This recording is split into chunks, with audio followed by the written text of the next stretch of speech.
Hey my love, it's your girl Jealous Attraction here, and today I am here with another diamond letter. I know you guys are probably like, excuse me, your hair is blonde, where did the black go? But I had to come back for the summertime because blonde is just so bright and vibrant and so me. But now I miss my black hair. I'm so confused, but don't even pay me any mind. So let's get into this one. The subject says I have a boy problem. Okay, so I knew this guy since middle school. I'm a senior in high school. We have never had a full conversation, and the only way we would talk was in group discussion. Basically, he was irrelevant to me. Then all of a sudden, 2 years after graduating middle school, he hits me up on Facebook. I was shocked because I'm not the type of girl that guys would often talk to. So we just started talking. In my head, I'm thinking I'm going to have my very first relationship, but I thought wrong. He let me do things I told myself I wouldn't do, and on the side, he would ask me to hook him up with someone. So the mixed feelings was killing me. He ended up dating my friend. They had sex and they broke up.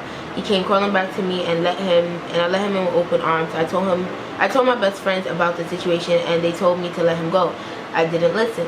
Around Christmas time, sophomore year, I lost my virginity to him in my best friend's house. When we was done, he was being too friendly with my best friend. I was past and he was about to leave. She brought him in the bathroom and gave him, you know, let me see, how could I say that? Oral sex. She told me when I left. I was upset, but I hid my emotions.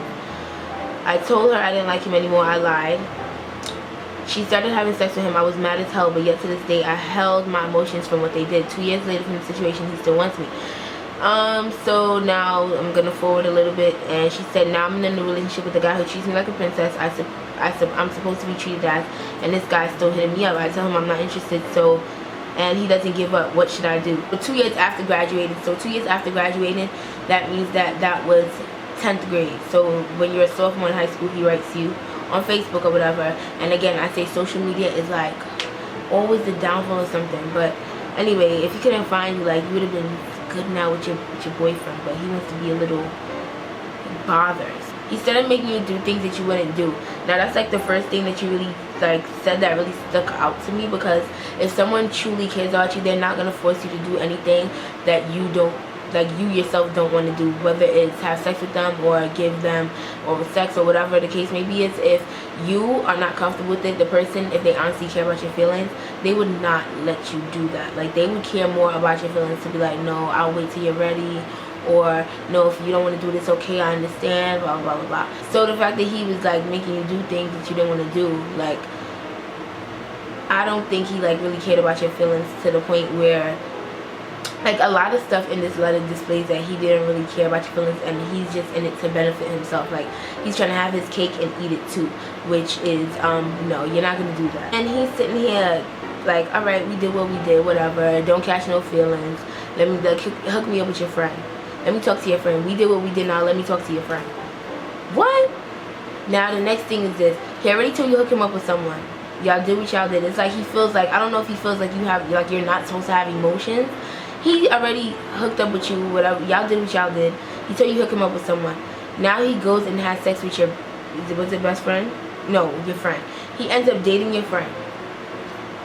Like, what type of, I don't even want to like come off judgmental, but what type of guy would do, like, he's such a, like, he sounds like a jerk.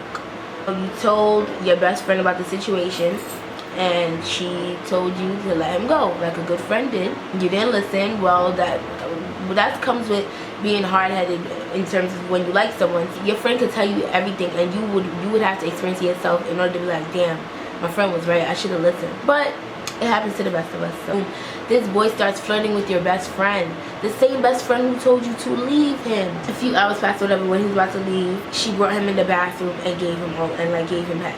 With the same best friend that told me to get rid of him. You are the same best friend who I explained the situation to, and you know what's going on at this point. Friend is someone that feels your emotion. When you're hurting, they're hurting. So the fact that you're expressing your feelings to her and she goes and does that, like, that's not your best friend. And I really and truly hope that you cut that girl off. Slash that best title off. That's not even a friend at all. Now you're in a new relationship, and the guy that you're with treats you like how you're supposed to be treated, like the princess you're supposed to be treated as. Now this is the main part I want to address. Don't allow the jerk that did all the stuff that he did to come and mess up your new relationship. If this guy treats you like the princess that you deserve to be treated as, do not, like, I mean, do not, like, try your best not to, well, I'm not even gonna say try your best, do not allow that guy to come and mess us up, because a lot of times we tend to not really cherish the good treatment that we have until it's gone. So if you was to go and jeopardize your relationship that you're in now for the guy who was playing all the games in the world before and doing all the spiteful and vindictive things that he was doing, like, don't even allow him to have any type of effect. Like, keep it, I don't even think you should talk to him. Focus on your relationship, focus on you. Don't allow this guy to come and ruin your relationship. A guy hearing, oh, a guy that put you through all of that, like, you're still in communication with him, or he's still trying to make moves, or if he even sees a text message from the guy, like, it can cause, the littlest small thing can cause so much problem. I really think that you should just focus on your relationship now. Kick that stupid joker to the curb, and that friend, I really hope that you're not, like, friends with her anymore, because that's not a friend, a best friend. That's not anything. That's not anyone that you should even be associated with. So yeah, and I hope to hear all the more further details from, like, updates and stuff. And if you guys have any dime letters that you would like to submit, you can email me at truelessattraction.com. So I will see you guys again in my next diamond letter. And that was it for this one. Bye, guys.